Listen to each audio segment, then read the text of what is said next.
Bueno, buenas tardes chicos. Miren que hace unos minutos salimos de clase, son las 2:15 y un poquito más.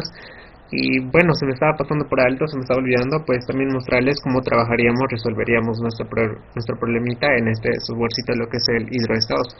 Entonces lo trabajaremos también antes de que se me llegue a olvidar. Entonces lo mismo, ¿no? Nos venimos a distribuciones, ya trabajamos con la ley normal y ahora vamos a trabajar con la ley de Gumbel.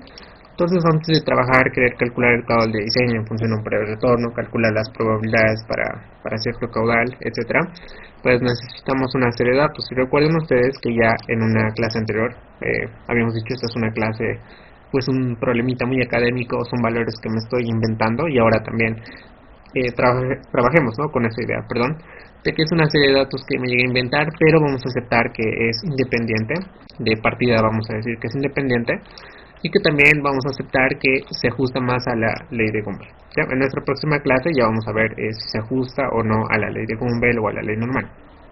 Entonces, me voy aquí en Excel, me voy a venir aquí a descargas, me voy a venir a la clase 1, no me quiere visualizar, le voy a dar aquí archivos Excel 0 2010, le voy a dar en clase 1, le voy a dar en abrir, y ya está encargada nuestra serie de datos. Le voy a dar en calcular y de esa manera ya calculo la probabilidad y demás, que no necesitamos detallar mucho por el momento. Entonces resolvemos de una manera muy simplecita estos problemas que hicimos. Entonces empecemos a calcular nuestros parámetros estadísticos con el softwarecito hidroestados. Entonces miren que ya tenemos lo que es el parámetro de posición, que tenemos 15.602, aquí 15.601, y aquí tenemos 3 y ahí tenemos 0.334. Entonces miren que si tenemos 15.601 y aquí 15.602, entonces hay una variación aceptable. Tal vez simplemente acá tiene que ver con que no estamos considerando mucho algunos decimales o por el redondeo, pero no le demos mucha énfasis acá. Vean que la variación realmente es aceptable, y una vez que queramos calcular el cabo del diseño para cierto periodo de retorno y demás, tendríamos que tener realmente los mismos valores, ¿verdad? Entonces empecemos. A ver, entonces el primero era, miren que nos decían que se requiere hacer el diseño para un alcantarillado, queremos el caudal, en resumen, para un periodo de retorno igual a 100 años. Entonces ya tenemos acá cargado en la ley de Gumbel, la distribución Gumbel. Yo quiero calcular para un periodo de retorno igual a 100 años cuál es el caudal. Entonces vean que acá tengo caudal de diseño en función al periodo de retorno. Entonces le voy a dar el calcular. Tenemos 29.40 y acá tenemos un caudalcito de 29.375, que en redondeo 29.40, pues me parece bien, ¿no? Tema de redondeo nada más. Ya, ahora la segunda pregunta pues nos decía, por ejemplo, calcular la probabilidad, o cuál es la probabilidad según la ley de Gumbel de que el caudal o de que obtengamos un caudal entre 20 y 30, y eso también lo podemos hacer acá, ¿no? ¿Cómo podríamos hacer esto? Voy a agarrar, por ejemplo, un bloc de notas nomás, me imagino, a ver, agarremos Paint simplemente, seguiremos agarrando Paint. Déjenme borrar esto, acá estaba queriendo apuntar eso. Ya, aquí está. Lo voy a hacer a pulso nada más, me va a querer tomar mucho tiempo. Les había comentado que simplemente necesitamos calcular para el FDA, o bueno, mejor, para el F de 20, cuál es ese caudal, o perdón, esa probabilidad de no excedencia, y luego queremos calcular para el F de 30. Entonces hagamos esos calculitos con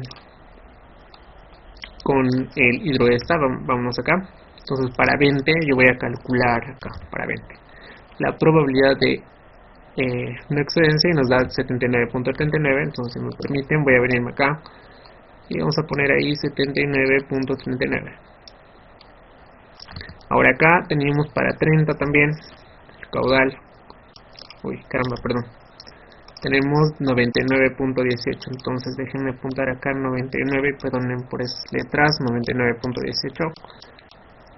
simplemente pues la diferencia sería la probabilidad de que el caudal obtengamos un caudal entre 20 y 30. Entonces simplemente la diferencia voy a poner ahí 79.39 menos 99.18.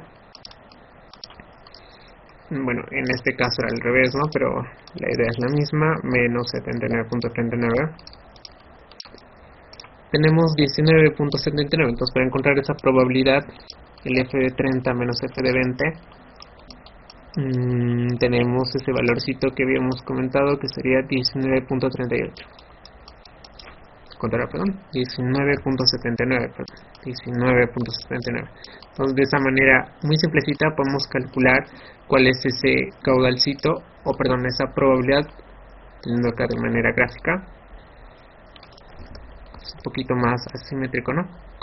Ya, para un caudalcito de 20 y para 30, siendo un poquito más detalloso, y 30 por ejemplo, ¿cuál sería esta probabilidad? Pues del 19.79%. A ver, veamos qué tal nos fue a nosotros.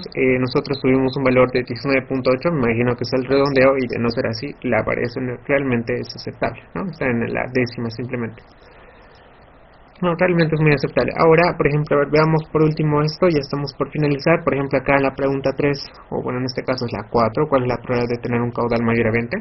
Simplemente al decirnos un caudal mayor a 20, o de por lo menos 20, entonces nos daría la probabilidad de excedencia, ¿verdad? Entonces me voy a venir a esta, y esto va a salir realmente al tiro. Digo, por ejemplo, caudal igual a 20, yo quiero la probabilidad de excedencia, entonces vamos acá. Ahí está, 20.69, este es el valor que deberíamos haber obtenido, 20.58. Entonces, ¿por qué esta variación? Acá hay una variación tal vez un poquito a considerar. Me imagino que esa es porque el momento de ingresar los valorcitos de parámetro de posición, bueno, en este caso parámetro de forma y parámetro de posición, pues simplemente no ingresamos con todos los decimales. Entonces ahí tal vez está un poquito, ¿no? Va a radicar un poquito la variación, ¿ya? Entonces, resolvamos mejor toda la práctica, así puedan verificar ustedes los cálculos, ya que estamos en el registrar, realmente sale esto al tiro, ¿no? Entonces, a ver, veamos acá. Acá nos pedía cuál es la probabilidad de tener un caudal mayor a 20, eso ya le dimos el resultado. ¿Cuál es la probabilidad? No anoté acá, perdón, pero la probabilidad de que el caudal sea al mucho 10, o que sea a lo máximo 10, nos pide la probabilidad de no excedencia.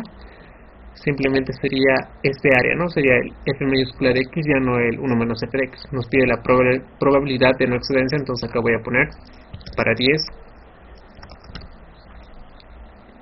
la probabilidad de no excedencia, y nos daba el 16%. Así de manera directa e inmediata podemos calcular esa probabilidad. Entonces, no sé si acá resolví eso, no sé si anotamos, no puse, ¿no?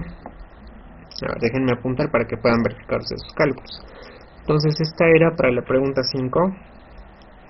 Vamos a sacar acá y resulta, aquí está, ¿no? Aquí está, f de x resulta igual a 16%, ¿ya? Ahora para la pregunta 6 nos pide el caudal, calcular el caudal que tiene una probabilidad del 10% de ser excedido. En este caso sería ¿cómo sería? La probabilidad, el caudal para una probabilidad del 10% de ser excedido. Nos dice simplemente, nos dan la probabilidad de excedencia del 10%, y nos piden cuál es el caudal asociado a esa probabilidad de excedencia. Entonces lo que podríamos hacer acá, y eso lo tengo detallado acá un poquito, si me sigues. Entonces tenemos la información de probabilidad de excedencia del 10%, y para esa probabilidad de excedencia, o si usamos este gráfico, para esa probabilidad de excedencia nos piden cuál es ese valorcito de caudal. Entonces, ¿qué es lo que nosotros hacemos? De manera teórica, tenemos este valor de 10%, calculamos la probabilidad de no excedencia, f mayúscula de x, que es 90%, y con este 90% sustituyo justamente acá, porque me pide esta ecuación que lo demostramos, el f mayúscula de x, y con esto podemos calcular el valor del caudal, el valor de la puntuación bruta, también lo conozco yo, porque nosotros conocemos los parámetros estadísticos como el parámetro de posición y el parámetro de forma. De esta forma podemos calcular este caudal en función a esa probabilidad de no excedencia, ¿no? Con este pasito que tenemos acá. Muy simplecito, pero también lo podemos hacer con 2 clics en el hilo simplemente ya que nosotros conocemos la probabilidad de excedencia, que es igual al 10%, pues podemos calcular el periodo de retorno, que nos da igual a 10 años. Si tú pones 1 dividido el 10%, pero no en porcentaje, te da 10 años. Y recuerda que en hidroesta, si tú te vienes por ejemplo acá, te dice, si tú me das un periodo de retorno, yo te puedo dar el caudal. Entonces tenemos el periodo de retorno y dame el caudal, y nos da 22.35, que de manera teórica también puede ser calculado, y el valor realmente es aceptable, ¿no? 22.35. Bueno, entonces ahí está el resultado para que puedas verificar también el modo de practicar. Bien, entonces acá por ejemplo nos pide la pregunta 7, calcule la probabilidad de no existencia del valor de 25 metros cúbicos segundo, nos pide la probabilidad de no existencia, entonces es lo mismo al otro, pero bueno, también lo calculamos, a ver, no hay problema. Sale realmente el tiro, ¿no? Con esto del hidrógeno, entonces ahí le ponemos 25 nada más. Quiero que me des la probabilidad de no excedencia y me da 95.73 y es algo y obtuvimos un valor de 95.73, entonces realmente sale el tiro con esto del hidrógeno. Bien, entonces ahora ya que trabajamos esto, para cerrar, lo único que les puedo comentar tal vez es de que sí pueden usar el programa de hidroestados, no hay problema, porque nosotros sabemos, estamos trabajando, ¿no? Acompañados de la teoría, entonces no me parece mala idea trabajar y facilitarnos, ¿no? Los cálculos y aprovechar estos programitas computacionales como este softwarecito que es el hidroestados. Porque si nosotros tenemos una información, una data de 100 años, querer calcular la media y desviación estándar de manera manual, toma tiempo, ¿no? ¿Por qué no aprovechar un programa computacional, un softwarecito como este? Entonces, han visto que hemos ido trabajando de manera simultánea, tanto con el programa como de manera teórica. Entonces sí vale la pena trabajar estos programas porque nosotros sabemos qué es lo que estamos haciendo. Nosotros tenemos que guiar al programa, ¿no? El programa no nos puede guiar a nosotros. Bueno, la intención es de que al trabajar con este programita y hacerlo ver muy fácil trabajar los problemas, pues es de que de alguna manera te pueda seguir incentivando a que puedas averiguar un poquito más por el programa, sus manualcitos y también la teoría, porque si ni siquiera sabemos qué ecuaciones se están utilizando y todo eso, y querer arrancarnos con un programa como este realmente no vale la pena y no lo recomiendo, ¿no? Sin embargo, al trabajar de manera simultánea con la teoría, realmente espero que te guste más la materia y pues de algún modo puedas seguir investigando un poquito más acerca del programita y también un poquito de teoría, ¿no? Bueno, sin más que decir, chicos, espero que les guste este pequeño material. Como ya saben, todo material que lleguemos a generar se los dejo en la descripción del video. Y bueno, nos vemos hasta una próxima clase.